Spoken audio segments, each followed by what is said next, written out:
Bhopal gas त्रासदी 41वीं बरसी है आज। बुधवार को सेंट्रल लाइब्रेरी सभागार में सामूहिक प्रार्थना सभा भी आयोजित हुई। सभा में 2 से 3 दिसंबर 1984 की वो दरमियानी रात जब हजारों लोगों ने अपनी जान गंवाई, इस त्रासदी में उन्हें श्रद्धांजलि दी गई। इस अवसर पर मंत्री कुंवर विजय शाह, कृष्णा गौर, विधायक भगवान दास सबनानी, महापौर मालती राय, कलेक्टर विक्रम कौशलेंद्र सहित कई धर्मगुरु और शहर के प्रबुद्ध नागरिकों ने दिवंगतों को याद किया।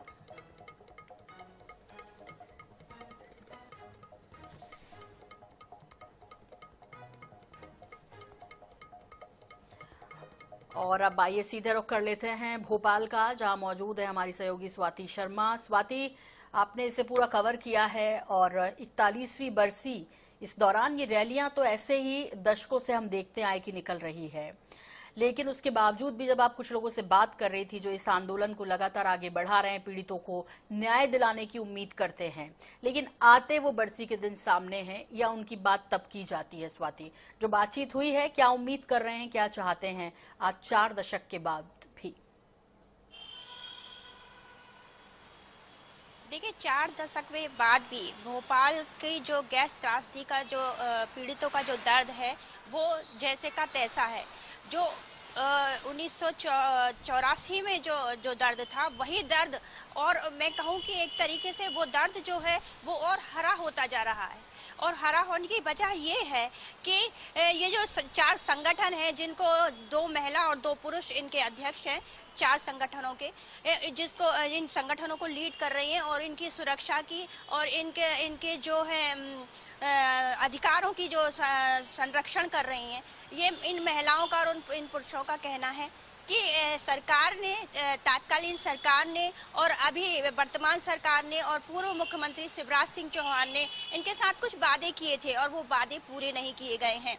वादों में ये था कि जो कंपनी थी जिसकी वजह से ये त्रासदी झेलनी पड़ी, उस पर मानहानि का दावा करना था और मानहानि का दावा करना था, और जो सही आंकड़े जो पेश होने चाहिए थे वो पेश नहीं हुए हैं। इसके अलावा इन्होंने ये भी कहा कि मूलभूत जो सुविधाएं हैं वो मूलभूत सुविधाएं तक मुहैया नहीं करवाई जा रही हैं।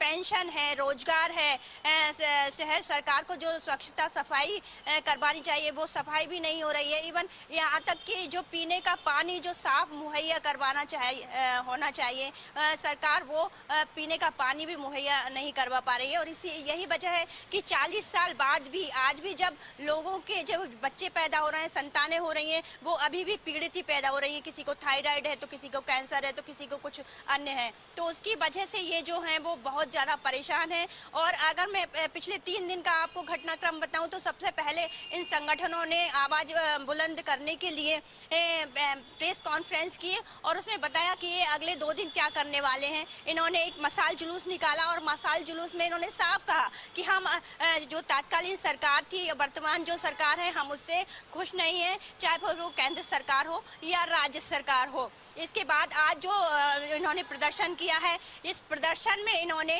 डाउ केमिकल और मध्य प्रदेश सरकार, या हम कहें कि एक बीजेपी सरकार का एक पुतला बनाया था और उसको फूंकने की तैयारी में थे। लेकिन बीजेपी सरकार के जो कुछ लोग थे, उनके कार्यकर्ता थे, उन्होंने उसको फूंकने नहीं दिया, क्योंकि उसमें साफ दिखाई दे रहा था कि वो जो पुतला था, जिसको कह रहे थे कि जो समर्थक हैं, डाउ केमिकल के समर्थक हैं या अमेरिका की जो कंपनियां हैं उसके समर्थक हैं, ये जो पुतला है वो उन समर्थकों का है। लेकिन वो साफ दिखाई दे रहा था कि वो आरएसएस की ड्रेस में था और जो बीजेपी समर्थक जो थे उनका कहना था कि आरएसएस के लोगों का इससे कोई भी लेना देना नहीं है।